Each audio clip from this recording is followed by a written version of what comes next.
পৃথিবীর সমস্ত কিছু পাল্টে গেলেও মা নাকি কোনোদিনও পাল্টায় না, কিন্তু আমার জীবনে আমি উল্টোটাই দেখেছি। আমার মা চায় আমি যাতে গলায় দড়ি দিই বা বিষ খেয়ে মরে যায়, এমনটাই চায়, এটা তার চাওয়া। সে আমাকে পরিষ্কারভাবে এই কথাটি অনেকবার আমাকে বুঝিয়ে বলে দিয়েছে। সন্তানের কোনো কিছু হলে মায়ের নাকি আঘাত লাগে, কিন্তু আমার ক্ষেত্রে সবসময় সেটার উল্টোটা হয়েছে। মায়ের কাছে তার সম্মানটা সব থেকে বড়। যেটা আমি নষ্ট করেছি তাও আবার পালিয়ে বিয়ে করে, সেটা হচ্ছে আমার জীবনের সব থেকে বড় দোষ এবং ভুল বা পাপ, যেটাই বলো না কেন। কতদিন বাঁচবো আমি সেটা জানি না, কিন্তু এই খারাপ স্মৃতিগুলোকে সবসময় মৃত্যুর আগে পর্যন্ত আমাকে বয়ে নিয়ে যেতে হবে। আমার সাথে কেন এমনটা হয় বলো তো? আমি কি এতটাই পাপ করে ফেলে? সত্যি জীবনে খারাপ সময় আসাটা না ভীষণই প্রয়োজন, তাহলে মানুষের চরিত্রগুলো কে কেমন ঠিক তা বোঝা যায়। সময়ে মনে হয় যে মায়ের জায়গা থেকে ভেবে দেখলে হয়তো বা সে তার জায়গায় ঠিক, আমি হয়তো বা ভুল, কিন্তু কি আর করার আছে। তোমাদের সাথে কথা বলতে বলতে দেখো আমি অনেকগুলো কিন্তু জামা কাপড় গুছিয়ে ফেললাম, আর দেখো পরিষ্কার করে একেবারে বিছানাটাও গুছিয়ে ফেলেছি। আর আমাদের ঘরে না একটাই বাল্ব, তো দেখতেই পাচ্ছ খুব একটা ভালো কিন্তু দেখা যাচ্ছে না। আর এই যে দেখছো চেয়ারের কাপড়, এগুলোকে পরিষ্কার করতে হবে, তাই ওটা চেয়ারের মধ্যে রেখে দিয়েছি। আর এই যে দেখো বিছানাটাও কিন্তু পরিষ্কার করে ফেলেছি। সবাইকে বিজে মল্লিকা ব্লগে তোমাদেরকে অনেক অনেক স্বাগত জানাই। নতুন একটি দিন, নতুন একটি সকাল এবং নতুন একটি ভিডিও নিয়ে চলে এসেছি তোমাদের সামনে। সকাল হয়েছে অনেক আগেই, এখন প্রায় 8:30 মতো বাজে। তো দেখতেই পেলে যে এই যে গুছিয়ে নিলাম সবটা। অগোছলো তেমন খুব একটা হয়েছিল না, তবুও গুছিয়ে নিলাম, কারণ যেহেতু ওপর থেকে মাটি পড়ে তো সেই কারণে মুছতে হয়। তো শুধু যে এই ফাঁকা জায়গাগুলোতে রোজি রোজি মানে মুছে মুছে রাখি, আর মানে পুরোটা মোছা হয় না, তো নোংরা থেকেই যায়। তো সেই কারণে ভাবলাম যে সমস্তটা আজকে একটু গুছিয়ে নেব।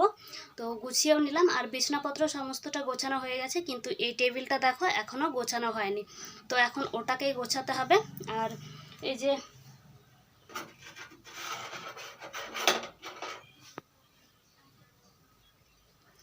যে দেখতে পাচ্ছ বনুকে দিয়ে আনিয়ে নিলাম একটু হলুদ। এখন আমি গরম জল, সকালে ঘুম থেকে উঠে না গরম জল খাইনি, তো ওটাই খেতে হবে। তো চলো আগে জলটা খেয়ে নিই। আর এই যে আজকে হলুদ দিয়ে খাবো ভাবলাম, তো সেই কারণে হলুদটা আনিয়ে নিলাম বনুকে দিয়ে। তো ভিডিওটি স্কিপ না করে শেষ পর্যন্ত দেখতে থাকো। তো চলো আজকে সারাদিনের ব্লগ তোমাদের সাথে শেয়ার করব। রোজ রোজ গরম জল খেয়ে অভ্যেস হয়ে গেছে, তাই গরম জল না খেলে না আমার ভালো লাগে না। কিন্তু এই গরমের মধ্যে গরম জল খাওয়ার পর না ভীষণই ঘেমে একেবারে অস্থির হয়ে যায়, কিন্তু তবুও আমার গরম জলটা ভীষণ ভালো লাগে। বাটিতে গরম জল ঢেলে নিলাম, আর তার মধ্যে কিন্তু আমি এই 2 চিমটি দিয়ে দিলাম হলুদ। বনু অনেকগুলো নিয়ে এসেছিল চামচে করে, তো তার থেকে আমি শুধু 2 চিমটি দিয়ে ভালো করে একেবারে নাড়িয়ে নিলাম। এবার এটাকেই আমি খাবো। গুলে নিলাম, যে দেখতেই পাচ্ছ। তো খেয়ে নিই।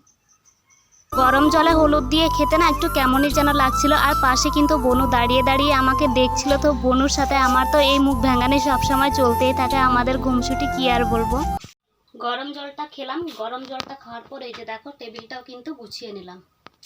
টেবিল গোছানো হয়ে গেছে, এইদিকে বিছানা গোছানো হয়ে গেছে, তারপর এইদিকে দেখো আলনাটাও গোছানো হয়ে গেছে। তো চলো এখন হচ্ছে গিয়ে ঘরটাকে ঝাড় দিয়ে বের করতে হবে। বের করে নিই, তারপরে ব্রাশ করে মুখ ধুয়ে তারপর আসছি।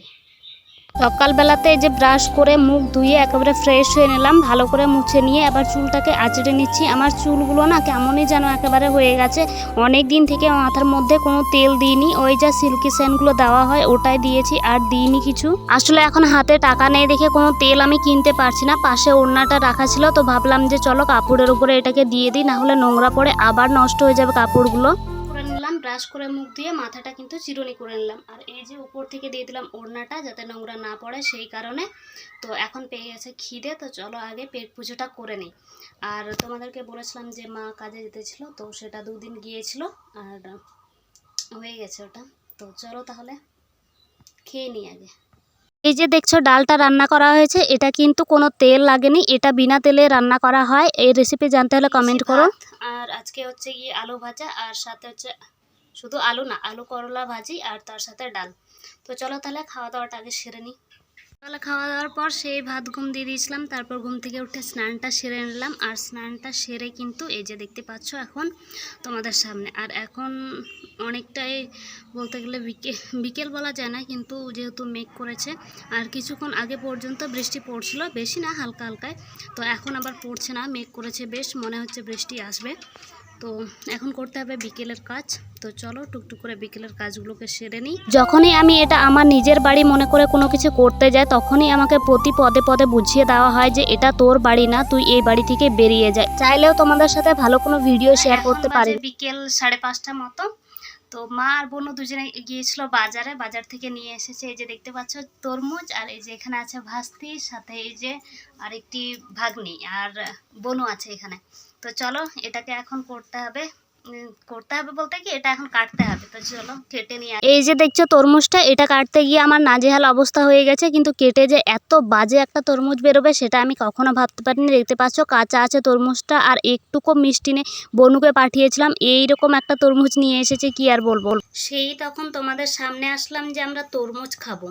তো তরমুজটা আমি কাটলাম ঠিকই, কিন্তু তরমুজটা এত বাজে ছিল, টাকা দিয়ে কিনে নিয়ে এসে এইরকম তরমুজ কেউ বিক্রি করে নাকি, কি বলবো, আর কিছু বলার নেই। আর বনুকে দিয়ে যেহেতু পাঠিয়েছিলাম, তো বনু বুঝতেই পারছো ওকে যেটা দেওয়া হয়েছে সেটা নিয়ে চলে এসেছে। বাচ্চা মানুষ সে অতটা বুঝতে পারেনি। তো চলো কোনো রকমে সেটা তো খাওয়া হলো। তো তারপরে কিন্তু রান্না বান্না সেরে তারপরে ভাত খেলাম। আজকে করা হয়েছিল মাংস, একটু নিয়ে আসা হয়েছিল, তো সেটাই খাওয়া দাওয়া করে ভাই বোন দুটিও ঘুমিয়ে পড়েছে, মাও শুয়ে পড়েছে, আর আমি এখানে চেয়ারে বসে বসে এতক্ষণ ভিডিও দেখছিলাম। তো চলো আমিও এখন ঘুমোবো। তো চলো আজকের ভিডিওটা আমি এখানেই শেষ করছি। আজকের ভিডিওটা যদি তোমাদের ভালো লাগে তাহলে অবশ্যই একটি লাইক করে চ্যানেলটিকে সাবস্ক্রাইব করে দিও, আর আমার পরিবারের একজন হয়ে যাও। চলো সবাইকে শুভরাত্রি, আর সবাই ভালো থেকো, সুস্থ থেকো। দেখা হচ্ছে নেক্সট কোনো ভিডিওতে। টাটা সবাইকে।